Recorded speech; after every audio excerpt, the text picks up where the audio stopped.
தேவனுடைய நாமத்திற்கு மகிமை உண்டாவதாக. அன்பான தேவனுடைய பிள்ளைகளே, இம்மட்டும் வருடத்தின் கடைசி நாள் வரைக்கும் நம்மையும் திருச்சபையும் காத்து கொண்ட கர்த்தருக்கு நான் நன்றி சொல்கின்றேன். தேவனுக்கு மகிமை. நான் சேலம் சென்றிருந்தேன், உங்களுக்கு தெரியும். நேற்று இரவு நான் அநேக காரியங்களை விவரமாக சொன்னேன். தேவனுக்கு மகிமை உண்டாவதாக. பயணத்தில் கர்த்தர் கூட இருந்தார். உடனடி கேட்டு சீக்கிரமாக எனக்கு தேவை ஆலோசனை கிடைக்கவில்லை. அதுபடியாக அங்கே புதுப்பிக்கப்பட்டு கட்டப்பட்டிருக்கிற ஆலயம் திறந்து அங்கே டவுனில் ஆராதிக்கிற அந்த திருச்சபையை எங்கே கொண்டு வர வேண்டும், வருகிற கிறிஸ்துமஸ் அந்த ஆலயத்தில் ஆராதிக்க வேண்டும் என்று அங்குள்ள மக்களுக்கும் பாஸ்டர்ஸ்களுக்கும் விருப்பம். ஆனால் நான் அதுக்கு டைம் கொடுக்காதனால எனக்கு டிக்கெட் எடுக்க வாய்ப்பு இல்லாமல் இருந்தது. கடைசி நேரத்தில் பகல் டிக்கெட்டு கிடைத்தது.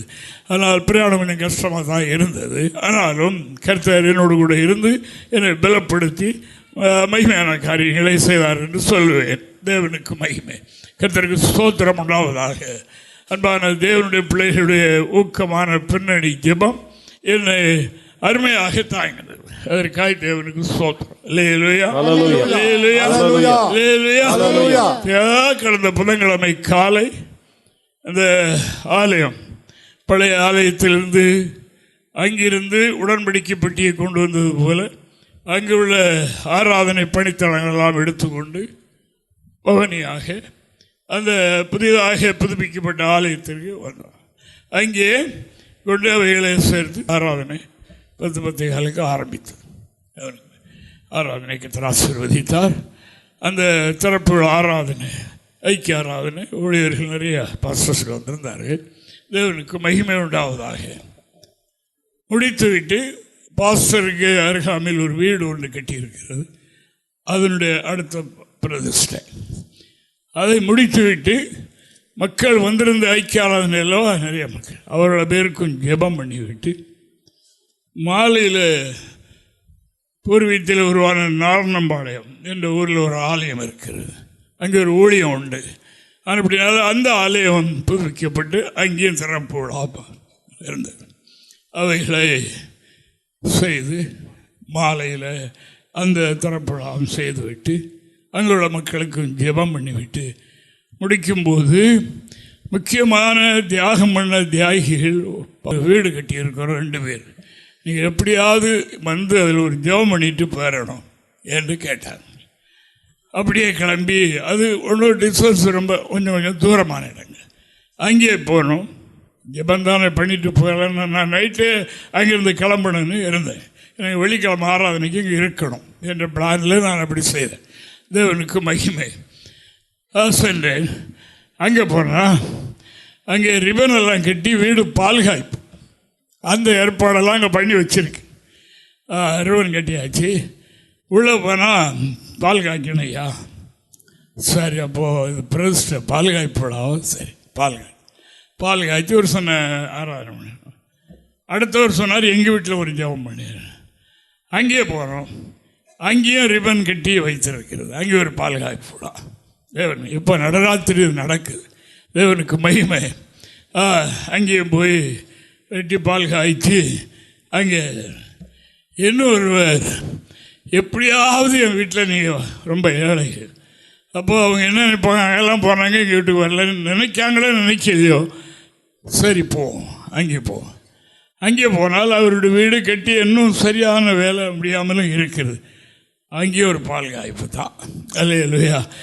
ஆக மொத்தம் கடந்த புதன்கிழமை 4 வீடு பால்காய்ப்பு. அல்லேலூயா. 4 வீடு பால்காய்ப்பு, 2 ஆலயம் திறப்பு விழா பிரதிஷ்டை. இவைகளை நல்ல முறையில் வெற்றியாக செய்ய இறைவன் இயேசு அருக்கிரகம் செய்தார். அல்லேலூயா. கூட இருந்து கிரியை செய்தார். தேவாசீர்வாதம் உண்டாயிற்று. நான் பாதுகாப்போடு ரிட்டர்ன் வருவதற்கு நைட்டில் 10:45 ட்ரெயின் ஒழுங்குபடுத்தியிருந்தார்கள். என்னுடைய ஊழியம் இப்போ முடிய மணி 12 ஆச்சு. நான் ஹோட்டலுக்கு வரும்போது மணி 12. அது அடுத்தவர் இன்னொரு 15 கிலோமீட்டருக்கு அங்கே இருக்க வீட்டுக்கு கூப்பிட்டார். அப்போ வந்து ஒரு ஜெபம் நம்ம காரையாவது மிதிச்சுட்டு போயிருங்க ஐயா அப்படின்னு. தேவனுக்கு ஸ்தோத்திரம். அல்லேலூயா அல்லேலூயா. நான் இப்போ வருகிறேன், அடுத்தால இன்னும் கூட வர்றாங்க இல்லை. இதை முடிக்கும் போது என்ன ஆயிரும், வர்ற வழியில் கோழி கூவிடும். அல்லேலூயா. நானும் அடுத்தடுத்து ஊழியம் செய்யணும், போக வேண்டிய பயணம் இருக்கிறது என்று வந்தேன். கர்த்தர் உங்களை காண செய்தால் வரும்போது அங்கிருந்து காரில் பயணம் செய்து இங்கே வியாழக்கிழமை மத்தியானம் 1 மணிக்கு மேலே வந்து சேர்ந்தேன். தொடர்ந்து கர்த்தரை பலப்படுத்துகிறேன். அதுக்காக ஆண்டவருக்கு நன்றி. அல்லேலூயா. உங்களுடைய ஊக்கமான ஜெபம், அக்கறை உள்ள ஜெபம், பொறுப்புள்ள ஜெபம் என்னை தாக்கு. ஊழியக்காரர் எப்படி தளர்ந்துடலாமா என்று எண்ண வேண்டாம். அவரும் மாம்சத்தில் தானே இருக்கிறாரு. மோசே பெருந்தலைவர், ஆண்டவரை முகமுகமாய் தரிசிக்கின்ற ஒரு மனிதன், ஒரு வீரன் என்று நாம் காணுகின்றோம். ஆனால் யுத்தம் நடக்கிறது. அந்த யுத்த காலத்தில் என்ன செய்யணும், தலைவனுடைய கை உயர்ந்திருந்தா தான் அங்கே ஜெயம் கிடைக்கும். அவர் கை கிளப்படுறாருன்னா தோல்வி. இப்போ எவ்வளோ நேரம் நிற்பார், எவ்வளோ நேரம் அவர் பிடிக்க முடியும்? வைத்து வைக்கிறார். யுத்தம் நடந்து முன்னேறி வந்து கொண்டிருக்கின்றது, வந்து கொண்டே இருக்கிறது. கை தாழ்ந்துட்டு பார்த்தாங்க, ஊரும் ஆறணும். எழும்பி போய் ஒரு பெரிய கல்லை உருட்டி கொண்டு வந்தால உட்கார வைத்து இவங்க என்ன செய்வாங்க, அவருடைய கை இவங்க கையில், இவங்க கையை வைத்தா வெற்றி கிடைக்காது. அவர் கை வரணும். யாரு? மோச கை. அவரை உட்கார வச்சுட்டு அந்த பக்கம் ஒருவர் இந்த பக்கம் ஒருவர் என்று அவருடைய கையை தூக்கி பிடிச்சார். யுத்தம் ஜெயம் உண்டாயிற்று. வெற்றி உண்டாயிற்று. அப்படினால தேவ ஊழியக்காரர்களை தாழ்கிறோம் ஜெபத்தில். அவருடைய கை ஓங்கி நிற்க சாத்தான் தோற்கடிக்கப்படுவான். தேவ ஜனங்களுக்கு ஜெயமும் வெற்றியும் கிடைக்கும், உண்டாகும். இது உண்மை, இது வேத ஒழுங்கு. இந்த பிரகாரம் நாம் செய்வோம். இப்போ காரியத்துக்கு வருவோம். இன்று நமக்கு அருள்கின்ற தெய்வீக தூதிலே சுருக்கமாய் பார்ப்போம். தேவனுக்கு மகிமை உண்டாவதாக. அன்பான தேவனுடைய பிள்ளைகளை, நாம் எவ்வளோ அறிந்தவர்களும் தெரிந்தவர்களுமாக இருக்கலாம், எவ்வளோ நமக்கு காரியங்கள் இருக்கலாம். ஆனால் நமக்கு என்ன வேண்டும்? ஆலோசனை வேண்டும். ஆலோசனை இல்லாமல் ஜெயம் இல்லை.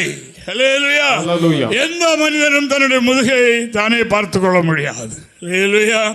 முதுகில் இருக்கிற இன்னொரு பார்த்த ஒரு சின்ன பிள்ளை கூட சொல்லிடலாம், ஐயா உங்க முதுகில் அழுக்கு இருக்கு.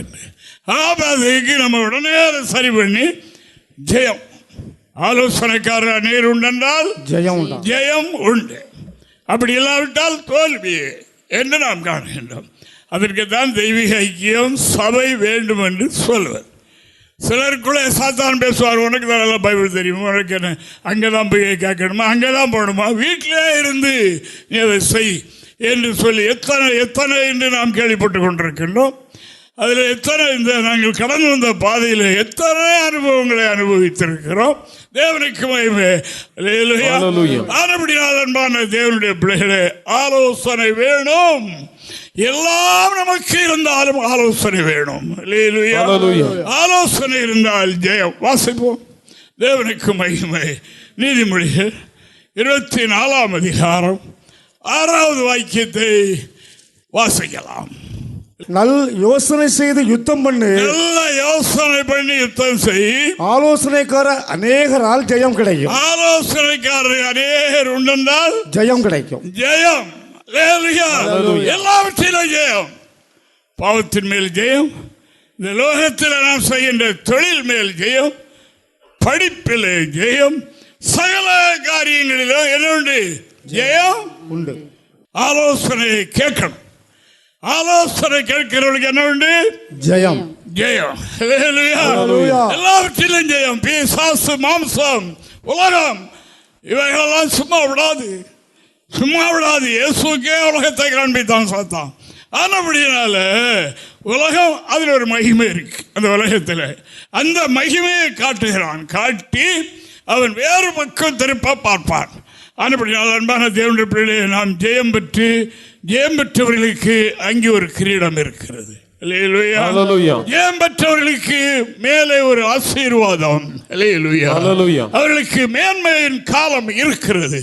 இந்த ஆலோசனை யார் யார் கவனமாய் கேட்டு, பைபிளை படிக்கும்போது கவனமாய் படித்து, ஆலோசனை சொல்லும்போது கவனமாய் கேட்டு, ஒருவர் சாட்சி சொல்லும்போது எதில் நமக்கு ஏதாவது ஆலோசனை கவனமாய் கேட்டு, யார் மூலமாகவும் வரலாம், கவனமாக கேட்கணும்.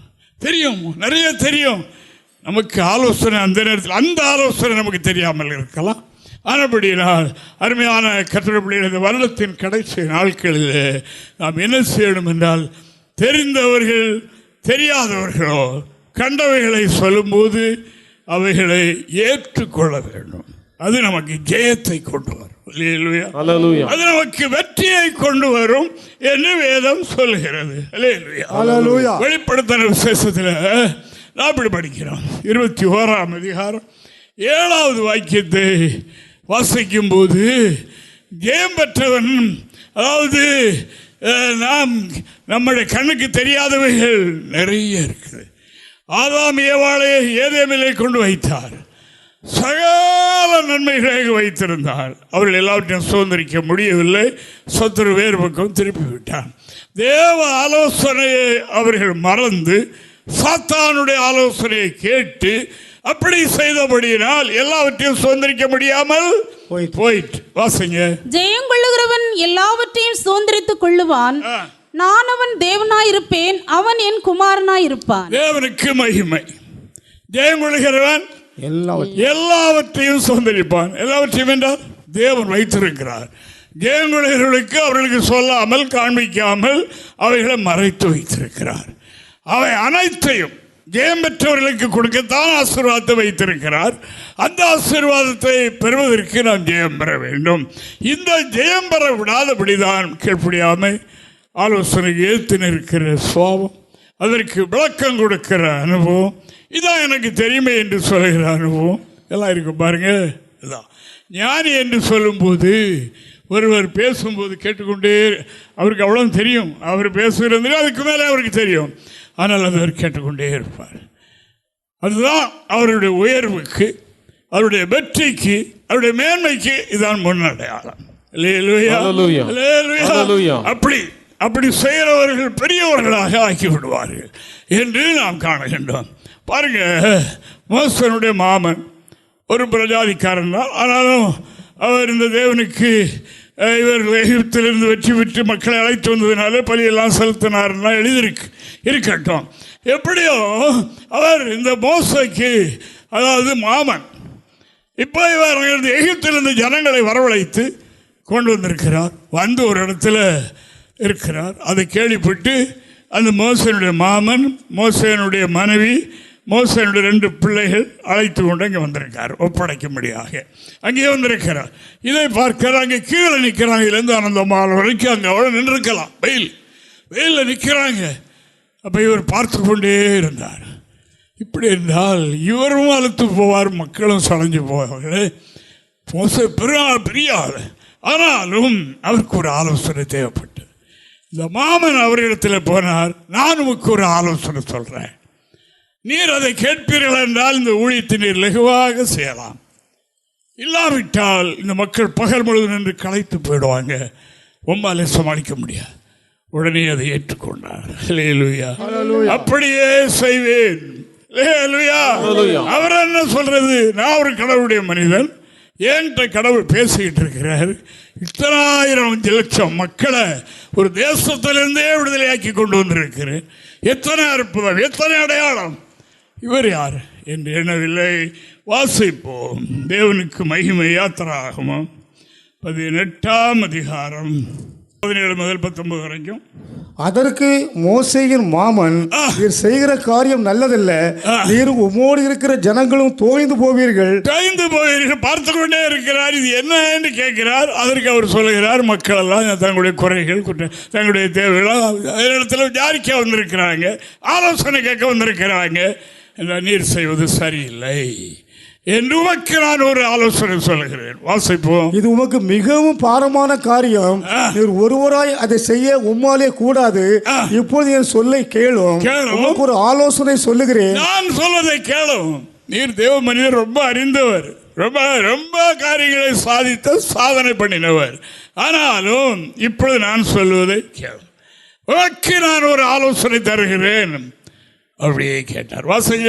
தேவனும் உம்மோடு இருப்பார், தேவ சன்னதியிலே ஜனங்களுக்காக இரும், விசேஷித்தவர்களை தேவனிடத்தில் கொண்டு போய் கட்டளைகளையும் பிரமாணங்களையும் அவர்களுக்கு வெளிப்படுத்தி அவர் நடக்க வேண்டிய வழியையும் அவர்கள் செய்ய வேண்டிய காரியத்தையும் அவர்களுக்கு தெரியப்படுத்தும்.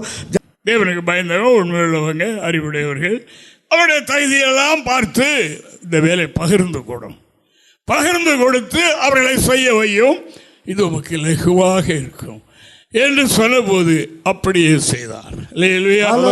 செவி கொடுக்கிறது என்றால், ஆலோசனை ஏற்றுக்கொள்கிறது என்றால் என்ன? இன்றைக்கு சொல்கிற ஆலோசனை அடுத்த தடவை பார்க்கும்போது நடைமுறையில் இருக்கும். அப்படி இல்லாவிட்டால் அதை கேட்கவில்லை, ஏற்றுக்கொள்ளவில்லை என்று அதனுடைய பொருள். அதுதான் அதனுடைய பொருள். சரியா சரியா சரியா ஆண்டவர் சொன்னார். உங்களுக்கு ஒரு ஓமானம் சொல்கிறேன். ஒரு தகப்பனுக்கு 2 பிள்ளைகள் இருந்தாங்க. தகப்பன் அதாவது மகனிடத்தில், மூத்த மகனிடத்தில், அப்பா நீ போய் நம்ம திராட்சை தோட்டத்தில் வேலை செய்ய, போக மாட்டேன் என்று அடுத்தவங்கிட்ட வந்து சொன்னார். போகிறேன். அவன் போகலை.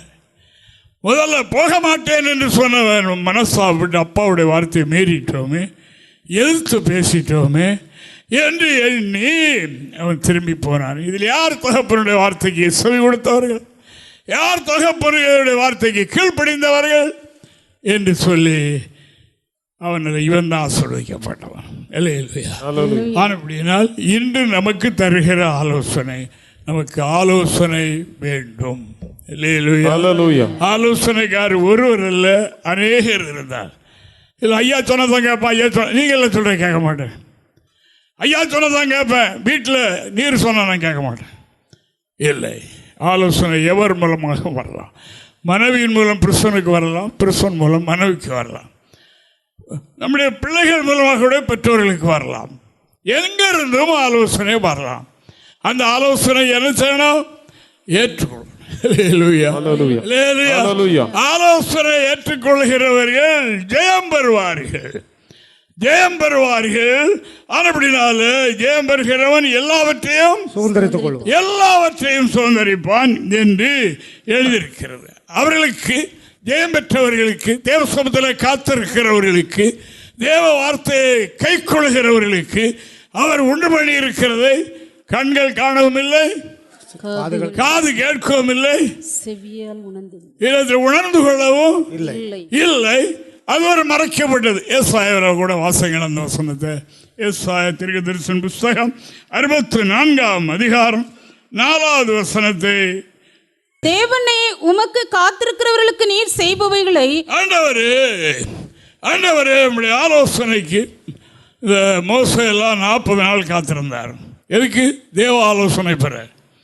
சிறுவர் ஜனங்களை வழிநடத்த வேண்டுமே, அதுக்கு ஆலோசனை வேண்டும் அல்லவா?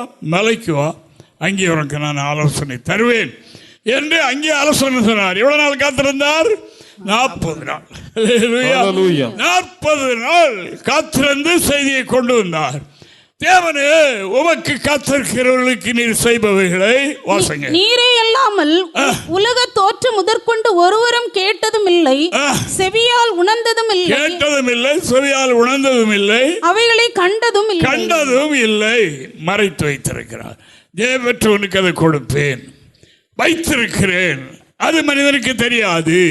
அது தேவனை நீரே அல்லாமல் வேறொரு அறியவில்லை. வேற மனிதர்கள் உலக தோற்றம் இதுவரைக்கும் யாரும் அதை கண்டதில்லை, அவைகளை பார்த்ததும் இல்லை, கேட்டதும் இல்லை, அவைகளை செவியால் உணர்ந்ததும் இல்லை என்று வேதம் சொல்றேன். அதுதான் சொன்னார், ஜெயம் பெற்றவர்களுக்கு அங்கே வைத்திருக்கிறார். பிள்ளைகளுக்கு கூட வீட்டில் சொல்கிறோமே, போய் அப்பா சொல்கிறேன் இல்லை அதை வாங்கிட்டு வா, கடையில் போய், இல்லை நீங்கள் இதை கொடுங்க, அதை வாங்கிட்டு வா, நான் சொல்கிறதை செய். அப்படி செய்கிற பிள்ளை, கீழ்ப்படுதல் உள்ள பிள்ளை, அது வாங்கி கொண்டு வரும்போது நாம் இன்னும் கூட சேர்த்து கொடுக்குறோம். பிள்ளை கீழ்ப்படுது. அதை விட நமது ஆண்டவர் ஆகிய தேவன் வைத்திருக்கிறார். என்ன தருவீங்க? அது நீ வா, நான் தர்றேன். ஆண்டவர் சொல்லுகிறார், வைத்திருக்கிறார். இப்படி என்று சொல்லாமல் பரலோகம் என்று மொத்தமாக சொல்லியிருக்காங்க. என்னெல்லாம் இருக்குன்னு நமக்கு தெரியாது. தேவனுக்கு மகிமை. அது ஜெயம் பெற்றவர்களுக்குரிய தேசம், ஜெயம் பெற்றவர்களுக்குரிய ஒரு இடம், சிங்காசனம் கிரீடம், இப்படியெல்லாம் சொல்லியிருக்குது. தேவனோடு தேவனுடைய பக்கத்தில் இருப்பாங்க, அவர் போகும்போதெல்லாம் கூட இப்படி எழுதியிருக்கு. ஆனால் எல்லாவற்றையும் என்னென்ன என்று தெரியாது.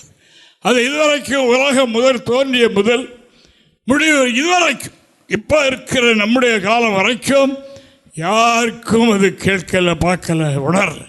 அப்படி ஒன்று இருக்கிறது. ஆனால் அப்படின்னா இந்த ஜெயம் பெற என்ன செய்யணும்? ஆலோசனைக்காரர்கள்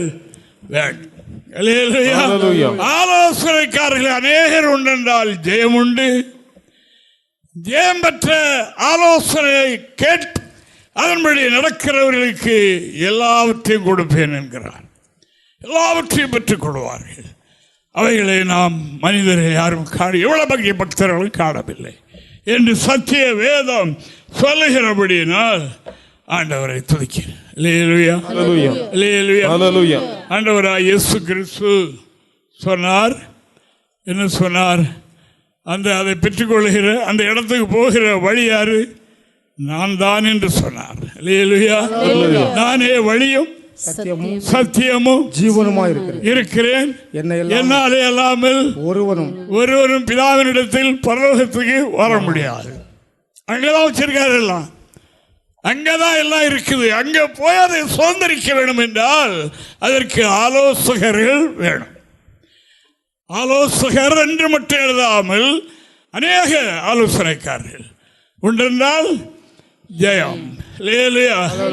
அவருக்கு தேவன் ஆதி முதற்கொண்டு வைத்திருக்கிற அந்த ஆதி மனிதனை படைத்தார் அல்லவா? அருமையாக ஒரு சிறப்பான தோட்டத்தில் கொண்டு வைத்தார் அல்லவா? அவன் தேவ ஆலோசனை விட்டு சாத்தானுடைய ஆலோசனைக்கு செவி கொடுத்தபடியினால் அதை இழந்து விட்டான். அதை திரும்ப மனிதனுக்கு கொடுக்க பிதாவாகிய தேவன் தம்முடைய குமாரனை இந்த பூமிக்கு அனுப்பி இந்த பாவிகளாகி நம்மை ஆயத்தப்படுத்த சித்தம் கொண்டார். இன்று நம்மை ரட்சித்து அதன் மூலமாக மீட்டு இங்கே கொண்டு வந்திருக்கிறார். இனிமேல் நாம் ஆலோசனை கேட்டு கேட்டு கேட்டு கேட்டு அந்த ஆலோசனை கை கொண்டு தேவனுடைய எல்லாவற்றையும் சுதந்திரிக்கணும். அங்கே போன பிறகு மட்டுமில்லை, இங்கே உண்டு. இங்கேயும் நமக்கு அந்த சீரும் சிறப்பும் உண்டு என்று சத்தியவேதம் சொல்லுகின்றது. ஸ்நானகன் யோவான் தாயின் வயிற்றில் இருக்கும் போதே பரிசுத்தாய் பெற்றவர். அவரை இந்த ஊழியத்துக்கு அனுப்பினது பிதாவாகிய தேவன். குமாரனுக்கு ஞானஸ்தானம் கொடுத்ததும் அவர் தான் என்று நாம் பார்க்கிறோம். தேவனுக்கு மகிமை. பிதாவாகிய தேவன் அவரை எப்படி அனுப்பியிருக்கார் பாருங்க. அதாவது மனிதன் நான் வைத்திருக்கிற ஆசீர்வாதத்தை ஆதி மனிதன் இழந்துட்டான். அவருடைய சந்ததிகள் எல்லாம் அதை இழந்தவர்களாக இருக்கிறார்கள். அவர்களுக்கு அந்த எல்லாவற்றையும் சுதந்திரிக்க கொடுக்கணும். அதற்கு வழிகாட்ட அனுப்பினார். அவர் தான் அந்த வழிகாட்டு. முதலாவது சொன்னார், இந்த போகிற வழியை விட்டு மனம் திரும்புங்கள், மேற்கே போகிற நீங்கள் கிழக்கு முகமாக திரும்புங்கள். வழி இது அதல்ல, அது கேட்டுக்கு போகிற வழி, அங்கே போகாதுங்க என்று மனம் திரும்புங்கள் என்று சொன்னார். தீர்க்கன் சொன்னார், மனம் திரும்புதல் என்றால் ஒன்று ரெண்டு காரியத்தில். இன்னைக்கு கொடிய வியாதி உள்ளவர்களுக்கு டாக்டர் அட்வைஸ் கொடுப்பார். நீங்கள் நம்ம குடிச்சிங்கன்னா சொத்து போவீங்க, நீங்கள் இப்படி என்னென்ன காரியங்களை அனுபவிக்கக்கூடாது, அனுபவித்தால் அது உங்களை கொண்டு விடுந்த வியாதி மத்திரும். அதற்காக அந்த காரியத்தில் மனம் திரும்பி இருப்பாங்க, உயிருக்கு பயந்து. ஆனால் இங்கே என்ன சொல்லப்படுகிறது? தேவன் வைத்திருக்கிற அந்த மகத்துவமான நித்தியானந்த ஆசீர்வாதத்தை நாம் சுதந்திரிப்பதற்கு தீர்க்கன் சொல்லுகிறார், நீங்கள் உங்களுடைய எல்லா மீறுதல்களை விட்டு மனம் திரும்புங்கள், எல்லா மீறுதல்களை விட்டு திரும்புங்கள், கர்த்தரத்துக்கு திரும்புங்கள் என்று தீர்க்கன் சொல்லுகிறார். ஒன்று ரெண்டு காரியத்தில் அல்ல, போய் சொல்லுகிறது, கோபப்படுகிறது, இவர்களை மட்டுமல்ல, எத்தனையோ இடத்தில் திரும்ப வேண்டிய காரியங்கள் இருக்கும். அது சொல்லப்படும் போது அதற்கு கீழ்ப்படியணும்.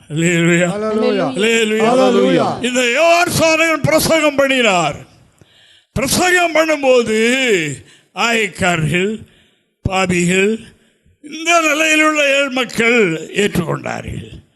பெரியவர்கள் என்று சொல்லப்படுகிறவர்கள் அதை ஏற்றுக்கொள்ளவில்லை என்று நாம் வேதத்தில் வாசிக்கிறோம்.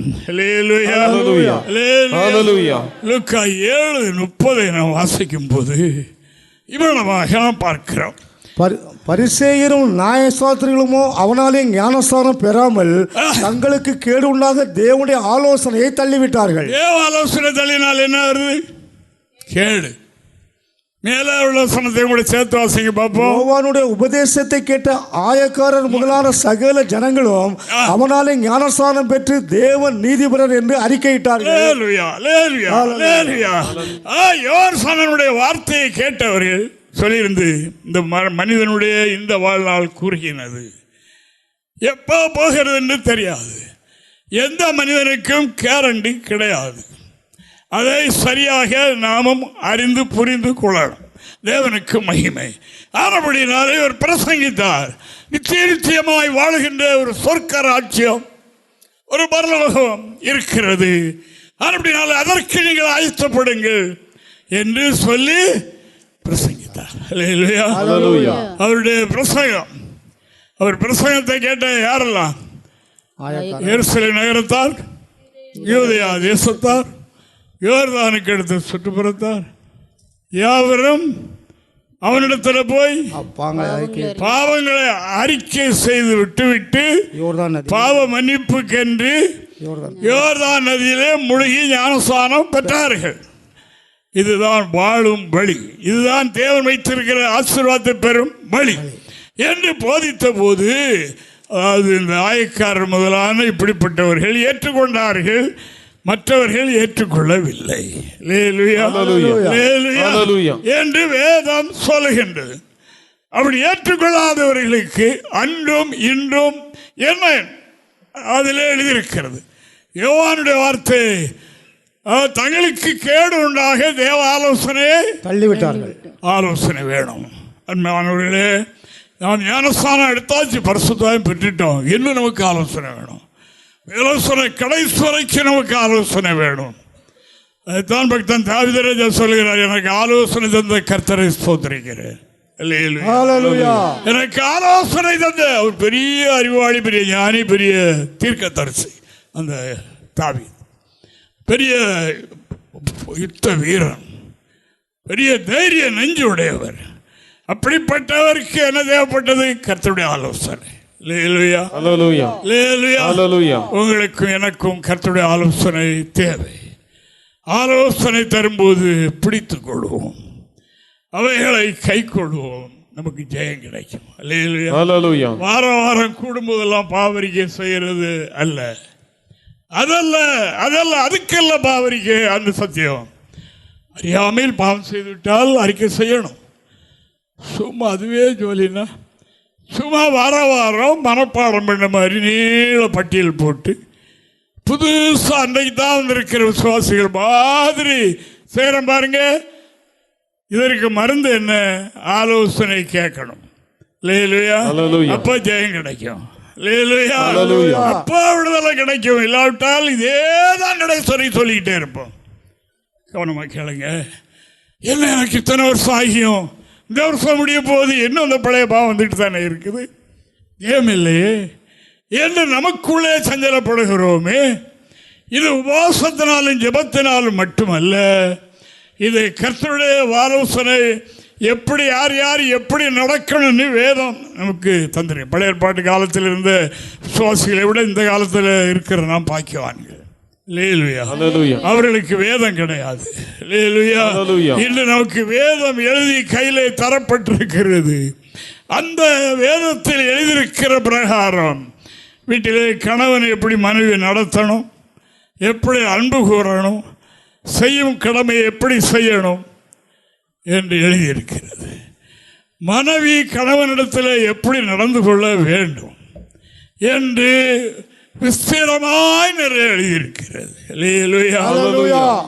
இதில் தான் இவருக்கு இப்படிப்பட்டவர்கள் தான் ஜெயம் பெறுவார்களே ஒழிய இல்லை கடைசுவரையை நீங்கள் துக்கமாகவே துக்கத்தோடையதான் வாழ முடியும். இதை நான் உங்களுக்கு ஓப்பனாக சொல்லித்தருகிறேன். ஓப்பனாக சொல்லி தருகிறேன். பிள்ளைகள் பெற்றோரிடத்தில் எப்படி நடக்கணும், ஆயுசு நாள் நீளமாக இருக்கணுமானால், நன்றா இருக்கணுமானால் கனம் பண்ணு, பெற்றோர்களை கனம் பண்ணு. அப்படி இல்லை என்றால் இது கிடைக்காது. எழுதியிருக்கிறது. இது தேவ ஆலோசனை. ஆலோசனை அன்பான தேவனுடைய பிள்ளைகளே, கேளுங்க. ஆலோசனை கேட்க மாட்டேன், இது எனக்கு விருப்பமில்லை என்று துள்ளிச்சாடி வெளியே போனால் அதுக்கு பிறகுள்ளது நம்முடைய வாயிலிருந்து வராது. தேவனுக்கு மகிமை. ஆண்டவர் நம்முடைய சீடர்களுக்கு சொல்லிவிட்டார். வீட்டுக்குள்ள போகும்போது அங்குள்ள சரியா இல்லைன்னா சமைச்சிட்டு வந்துருங்க சொன்னாரு. அந்த வீட்டுக்கு சமாதான வார்த்தையில போறீங்க.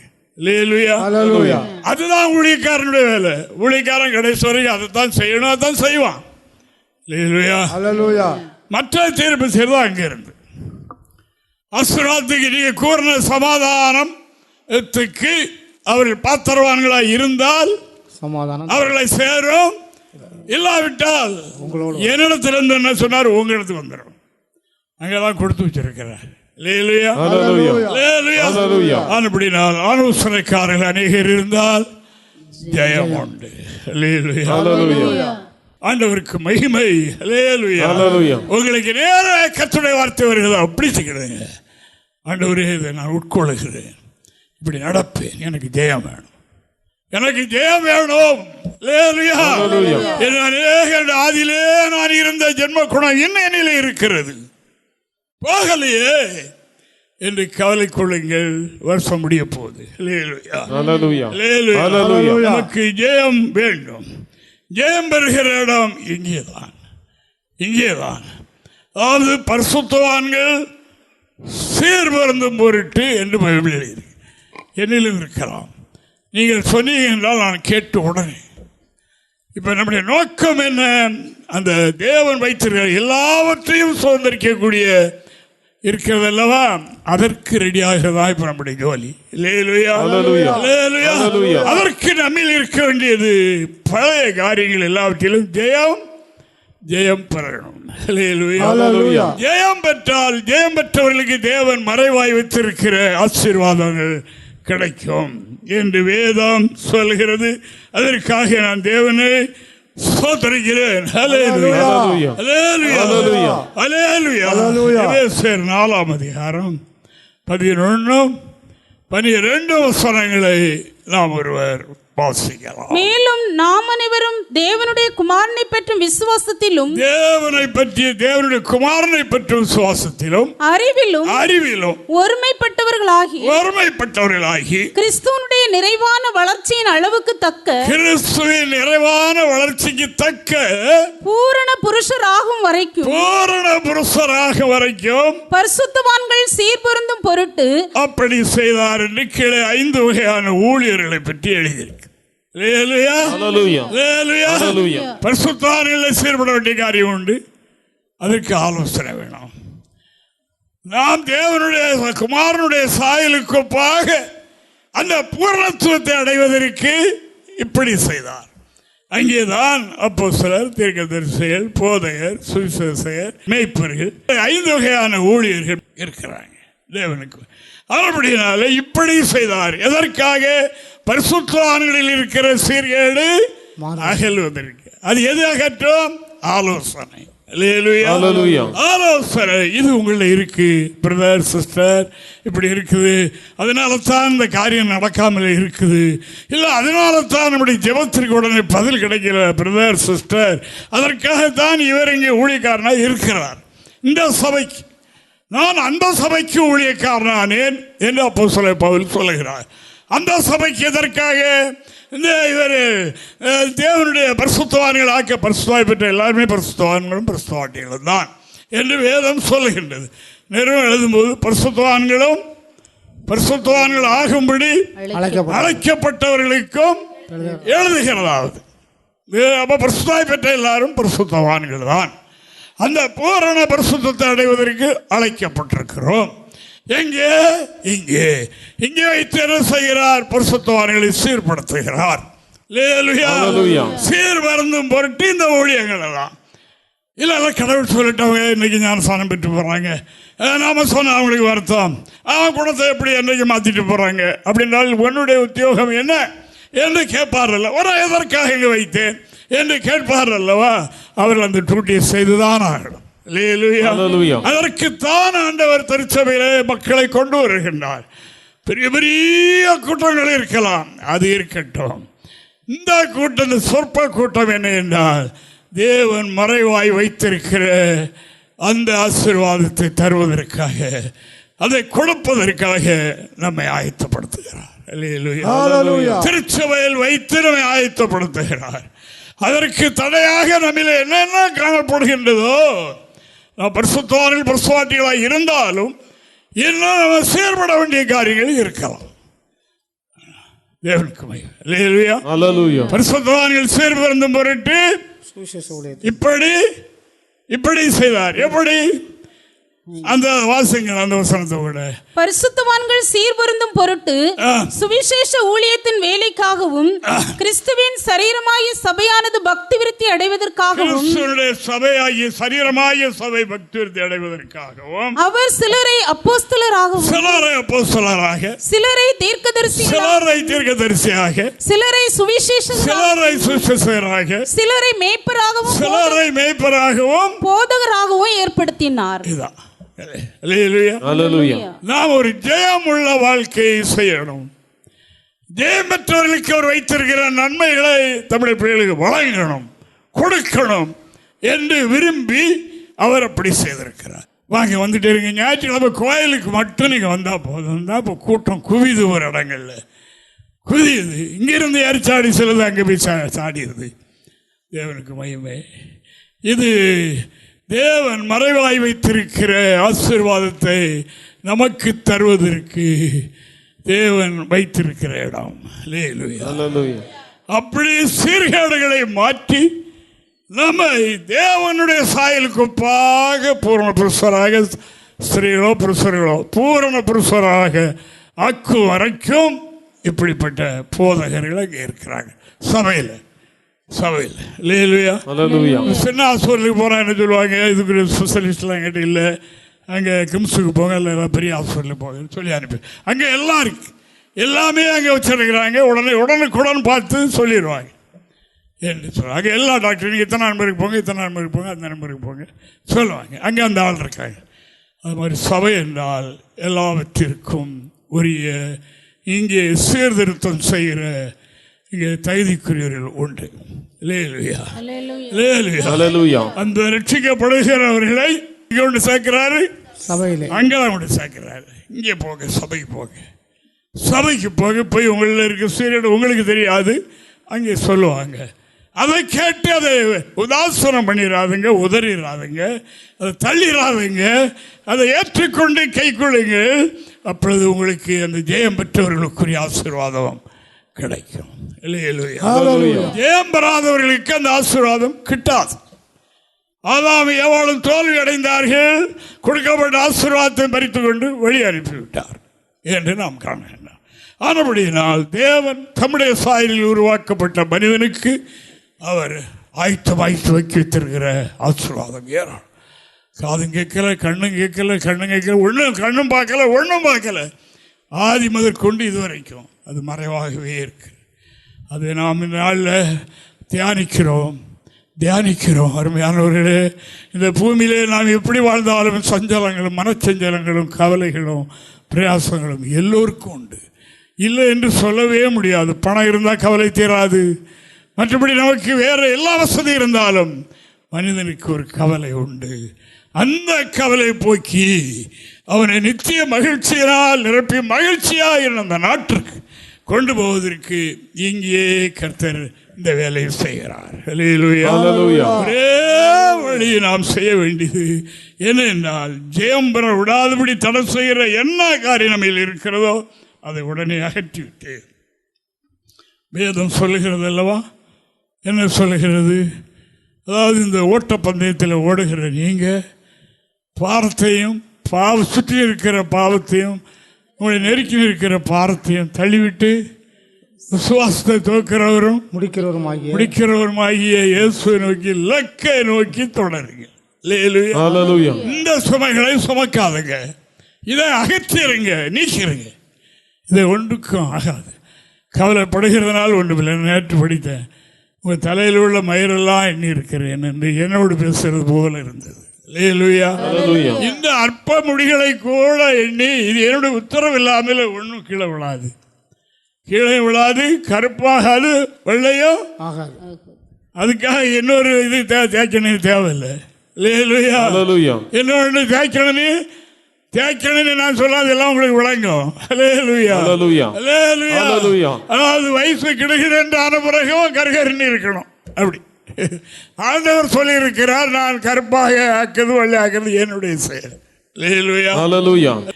நிறைமயிர் தான் அவனுக்கு மேன்மை இல்லையா? ஆமா ஆமா. பஸ்ஸில் ஏறினாலும் ஐயா ஐயா ஐயா ஐயா நீ நிற்காதுங்க, நான் நினச்சிருக்கிறேன், இதில் உட்காருங்க ஐயா, முடி கருப்பாக இருந்தாலும் அங்கே நில்லு அப்படின்னு அப்படின்னு சொல்லுவாங்க. அதுக்காக கருப்பாக இருக்கிறவங்க நான் ஒன்று சொல்கிறேன். அல்லேலூயா. ஆரம்படினால் அன்பான தேவனுடைய பிள்ளைகளே, இந்த நாளில் நாம் கவனிக்கிற காரியம் என்ன? அல்லேலூயா. ஜெயம் பெறணும். எந்த நிலையிலும் சோர்ந்து போக வேண்டாம். நம்மில் இருக்கிற சீர்கேடுகளை சரி பண்ணத்தான் இப்படி செய்தார், அப்படி செய்தார்னு பார்த்தேன் இல்லையா? அப்படி செய்தார் இல்லையா? அப்படினால் தேவன் தம்முடைய திருச்சபையில் வரும்போது நமக்கு இந்த ஞான ஆலோசனைகளை தருகிறார். எதற்கு? தேவன் இதுவரைக்கும் காட்டாமலும் வெளிப்படுத்தாமலும் வைத்திருக்கிற ஒரு பெரிய ஆசீர்வாதம் இருக்கிறது. அந்த ஆசீர்வாதத்தை நமக்கு தர விரும்பி இருக்கிறார். அதைத்தான் யோவான் தன்னுடைய நிருபத்தில் எழுதினார். இப்பொழுது தேவனுடைய பிள்ளைகளாக இருக்கிறோம், ஏன் எவ்விதமாயிருப்போம் என்று வெளிப்படல. ஆயினும் அவர் வெளிப்படும் போது அவர் இருக்கிற வண்ணமாக, கொஞ்சம் மாற்றம் கிடையாது, அவர் இருக்கிற வண்ணமாக ஆதி மனிதனை அவருடைய ரூபத்தின்படி அவருடைய சாயலின்படி உருவாக்கினார். அந்த சாயலை கொண்டு வந்து ஆதியிலே மனிதனுக்கு வைத்திருந்த அந்த ஆசீர்வாதத்தை தரப்போகிறார். ஆனபடியினால என்ன செய்யணும்? என்ன செய்யணும்? இதுக்கு தானே எது இருக்கு, இது இல்லையே. இப்படிப்பட்ட நம்பிக்கை, இப்படிப்பட்ட ஒரு எதிர்பார்ப்பு, அவரை போலாகணும், அவர் வைத்திருக்கிற மரபானவைகளை பெறணும். ஜெயம் பெறணும்னு விரும்புகிறவங்க அவர் தன்னை சுத்தமாக வைத்திருக்கிறது போல தன்னையும் சுத்திகரித்துக் கொள்ள வேண்டும். அதுதான் திருச்சபையுடைய மேன்மை. திருச்சபையுடைய மேன்மை மற்ற இடத்துல கிடையாது. எப்படி சுத்திகரிக்கிறீங்க கேளுங்க. சுத்திகரிப்பு இல்லையே மற்ற இடத்துல. சுத்திகரிப்பின் உபதாசம் இல்லை. தேவனுக்கு மகிமை. தேவன் சுத்திகரிப்புக்கு தான் வைத்திருக்கிறார். கன்னிமாடமாகிய அந்த ஏகாயினுடைய வசத்தில் தான் ராஜாவுக்கு மணவாட்டியாக கூடிய 120 நாடுகளில் உள்ள கன்னி பெண்களும் அழகு உள்ள பெண்களும் அங்கே அவர் வசமாகத்தான் கொடுக்கப்பட்டார்கள். அங்கே என்ன நடந்தது? போன கன்னிகளுடைய பேரெல்லாம் லிஸ்ட் எழுதி ஒவ்வொருவருக்கும் ராஜாட்ட போகிறதுக்குரிய டேட்டெல்லாம் எழுதிருக்கு. அவர் என்ன சொல்லுவார்? நீங்கள் நாளைக்கு ராஜாவுக்கு முன்னால் போக, ராஜா எட்டி பார்ப்பார். அவருக்கு பிரியமான அழகும் சுத்திகரிப்பு இருக்கிறது தெரிந்தால் எட்டி பார்ப்பார், அழைப்பார். அப்படி இல்லைன்னா தலைகளை போட்டுருவார், உடனே போயிடணும், நிற்கக்கூடாது. இப்படி எல்லாரும் தோல்வி அடைந்தார்கள். கடைசியில் ஒரு ஏழை பெண், தாய் தகப்பன் இல்லாத ஒரு பெண், சுத்தமாக வளர்த்த ஒரு பிள்ளை, அது எதிர்பார்த்ததா? வாழ்க்கையை செம்மையாக வைத்திருந்தது. அது அந்த கன்னிமாடத்தில் இருக்குது. இப்போ அது வருஷம், நாளைக்கு அது வருஷம் வந்துட்டு அங்கே ஏகாய் சொன்னார், நாளைக்கு நீ ராஜாவுக்கு முன்பாக சொல்ல நாள், இங்கே பாருங்க, எல்லாம் உன்னை அழகுபடுத்த, உன்னை சுத்திகரித்துக் கொள்ள சகல சாதனங்களும் இங்கே இருக்கிறது. நீ உன்னுடைய இஷ்டப்படி அழகுபடுத்திக் கொள்ளலாம். சுற்றிலும் உலக நாட்டில் உள்ள ராணிகளுடைய போட்டோவும் இருந்திருக்கும். அவைகளெல்லாம் பார்த்து அந்த ராணிகளில் உனக்கு எது விருப்பமோ அந்த மாதிரி அழகுபடுத்திக்க. வளர்த்துட்டு ராஜாவுக்கு முன்னால் இருப்போம். ராஜா அப்போ அப்படி எல்லாரும் செய்தார்கள். இந்த எஸ்தர் வரிசை வந்தபோது எஸ்தருக்கு அப்படி சொன்னார், உனக்கு சுத்திகரிக்கிறதுக்கு அழகுபடுத்துக்கு சாதனங்கள், உனக்கு உதவி செய்ய 7 தாதிமார்கள் எல்லாம் ரெடி, நீ அனுபவித்துக் கொள்ளலாம். அவன் என்ன சொன்னா ஏகாயை பார்த்து, நீர் என்னை அழகுபடுத்தும், அதை நீர் செய்யும். அவர் தான் பரிசுத்தாவியானவர். ஹல்லேலூயா. குமாரனுக்கு உரிய மனைவியினுடைய அழகு, அதனுடைய சுத்திகரிப்பு எப்படி என்று இந்த ஏகாய்க்கு மட்டும்தான் தெரியும். இவன் இதை சொன்ன உடனே ஏகாய்க்கு தெரிஞ்சு செலக்ட் ஆயிடுவான். இப்படி வந்துட்டான்ல, உங்க இஷ்டப்படி என்னை அழகுபடுத்தி விடுங்க என்று சொல்லி அப்படியே போனால் எட்டி பார்த்தால் ஓகே, எஸ்தர் வந்து ஸ்தானத்தில் உட்கார். அடுத்த ஸ்தானத்தில் வஸ்திக்கு பதிலாக இந்த எஸ்தர் பட்டத்து ஸ்திரியாக மனைவியாக மாறிவிட்டார். ஹல்லேலூயா. மணவாளன் வரப்போகிறார். ஹல்லேலூயா. மணவாளன் வரப்போகிறார். ஹல்லேலூயா. இன்று நம்மை ஆயத்தப்படுத்தது கன்னிமாடத்திலே பரிசுத்த ஆவியானவர் இருக்கிறார். அவர் நமக்கு தமிழ் மனிதர்கள் மூலமாய் போதிக்கிறார். இப்படி சுத்திகரித்துக் கொள்ளுங்க, இப்படி அழகுபடுத்துங்க, தான் ராஜாவுக்கு பிடிக்கும். நம்ம ஆண்டவருக்கு தான் பிடிக்கும், மற்றவனும் பிடிக்காது என்று சொல்லித்தரும் வார்த்தைகளை கேளுங்கள். ஆலோசனைக்காரர் உண்டால் உங்களுக்கு ஜெயம் உண்டாயிரும். ஆலோசனை உண்டால் உங்களுக்கு ஜெயம் உண்டாயிரும்.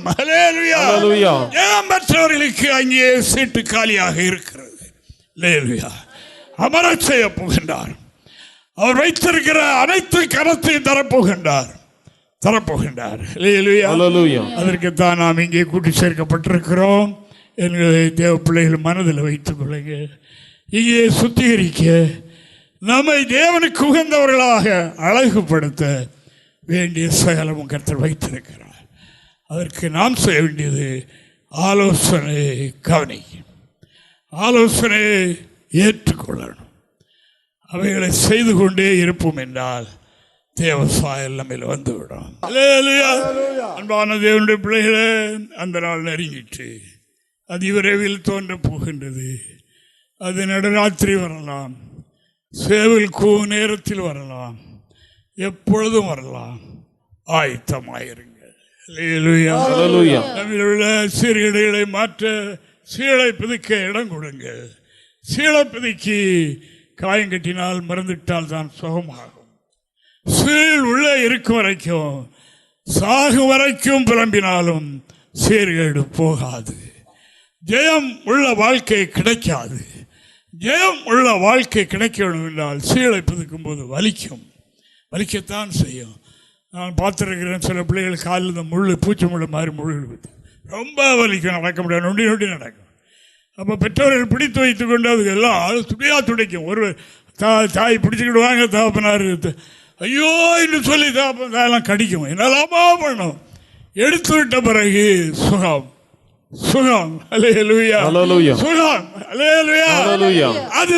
அதுதானே இப்போ நமக்கு வேணும். நம்ம இப்படியே நொண்டி எத்தனை நாளைக்கு நடக்கிறது? அருமையானவர்களே, எப்பொழுதும் பாவ உணர்வு, குற்ற உணர்வு நமக்குள்ளே இருந்து கொண்டே இருந்தால் அந்த நாளை நான் சந்திக்க முடியாது.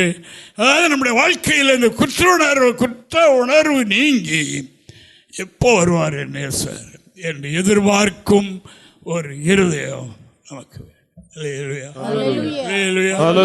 அதை அடைய பிரயாசப்படுவோம். ஆலோசனைகளை நாம் கனம் பண்ணுவோம். அவர்களுக்கு இப்படிப்பட்ட ஆசீர்வாதம் உண்டு.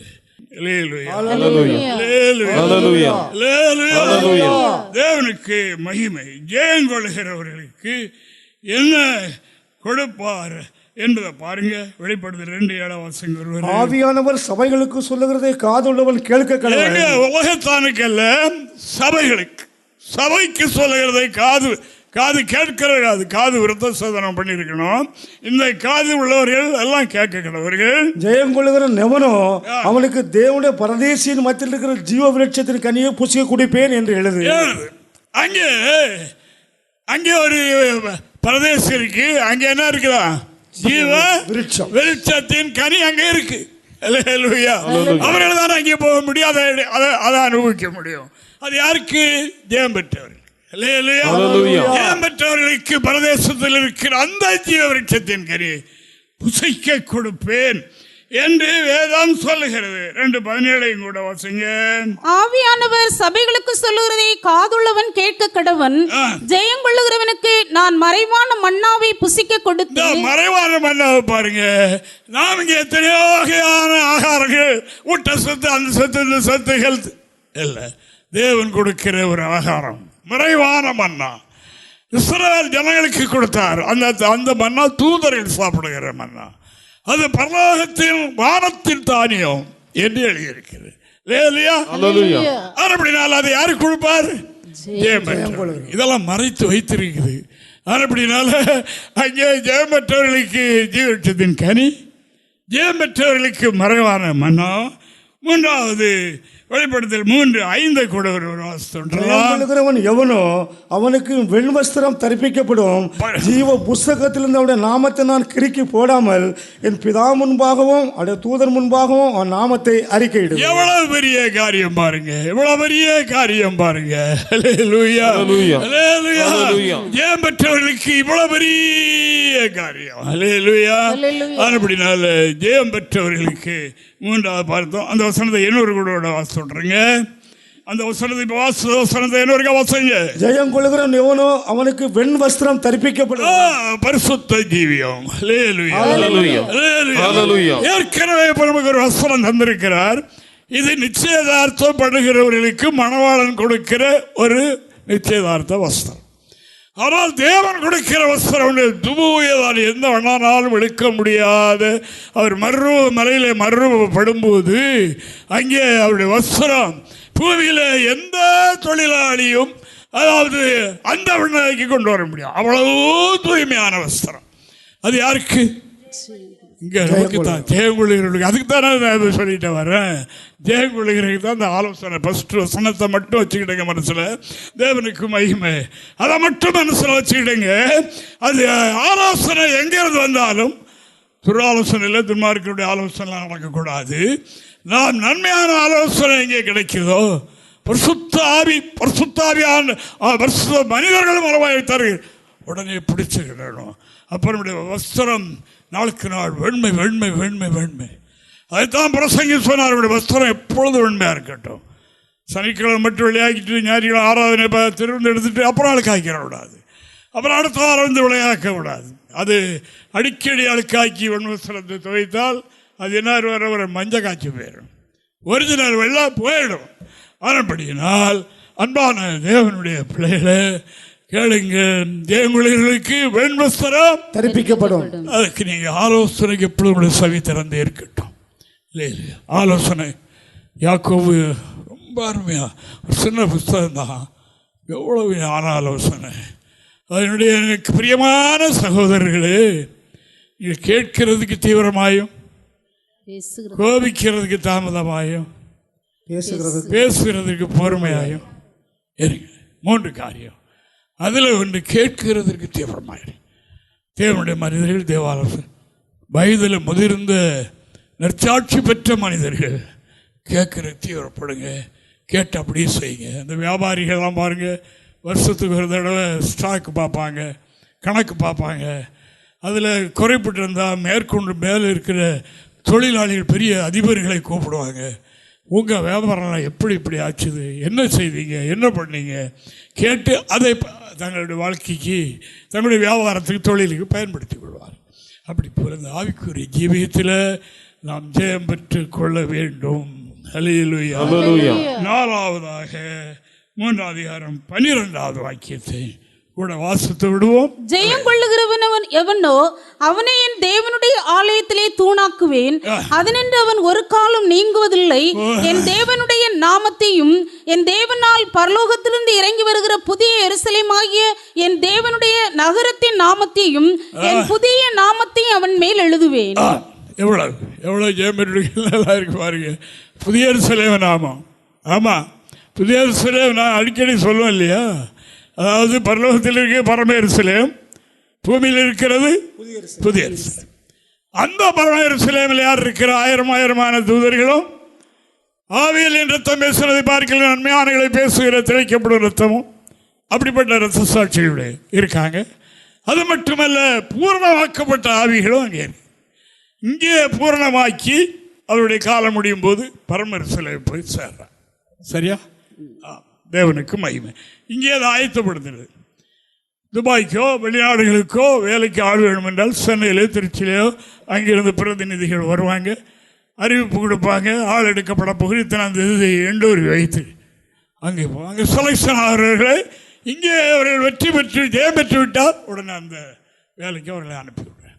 அதே மாதிரி தான் புதிய எருசலேம், அந்த பரம எருசலேமுக்கு அங்கே பூர்ணமாக்கப்பட்ட ஆவிகள் இருக்கிறது அல்லவா. இரத்த சாட்சிகளாக மரித்தவர்களும் பூர்ணமாக்கப்பட்டவங்க தான். கொஞ்சம் கொஞ்சம் குறைகள் இருந்தாலும் இரத்த சாட்சியாக மரித்துட்டா பூர்ணமாக்க அந்த ஆவியும் அங்கே தான். 1000 தேவதூதர்கள் ஜெயம் பெற்று அந்த கிருபை ஜெயம் பெற்றவர்களுக்கு தேவன் மறைத்து வைத்திருக்கிறார். அதை ஜெயம் பெற்றவர்களை தேடுகின்றார். நாம் அனைவரும் ஜெயம் பெற வேண்டும் என்று கர்த்தர் விரும்புகின்றார்.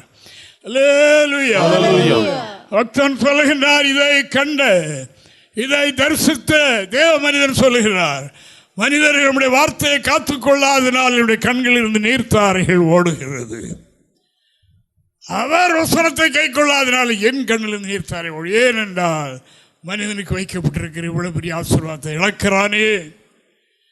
மனிதன் இதை இழந்து இதை இழக்கிறவனுக்கு இங்கே எரிநரகம் ஆயத்தமாக இருக்கிறது. கடவுளே அவனை காப்பாற்று என்று இவருடைய கண்களில் நீர் தாரைகள் ஓடு. அருமையானவர்களே, முதல் வசனத்தை திரும்ப உங்களுக்கு ஞாபகத்துக்காக சொல்லுகிறேன். ஒரு தடவை கூட அந்த வசனத்தை வாசித்தருங்க. நல் யோசனை செய்து யுத்தம் பண்ணு, ஆலோசனைக்காரர் அநேகரால் ஜெயம் கிடைக்கும். ஆலோசனை உண்டென்றால் ஜெயம் உண்டு. ஆலோசனை ஏற்றுக்கொண்டால் ஜெயம் உண்டு. அப்படியே நடப்போம் என்றால் ஜெயம் உண்டு. இன்று நாம் பார்த்த சுருக்கமாய் சிலவற்றை பார்த்தோம். இந்த நன்மைகள் எல்லாம் மறைவாக இருக்கிறது. இவைகள் நமக்கு தரப்படும். அந்த தூய பரிசுத்தமாகிய வெண்வஸ்திரத்தை நமக்கு தந்து விடுவார். நாம் எப்பொழுதும் ஆயத்தமாக இருக்கிறோம். கர்த்தர் நம்மை ஆசீர்வதிப்பாராக. ஆமென். Praise the Lord. எங்களை தொடர்பு கொள்ள வேண்டிய முகவரி: புதிய எருசலேம் சபை, 3/248 A, தெற்கு சானல் கரை, அனந்தன் பாலம், சாலேம் நகர், ஆசாரிப்பள்ளம் போஸ்ட், நாகர்கோவில் 629201. எங்களது தொலைபேசி எண் 89313126 மற்றும் 94895299462.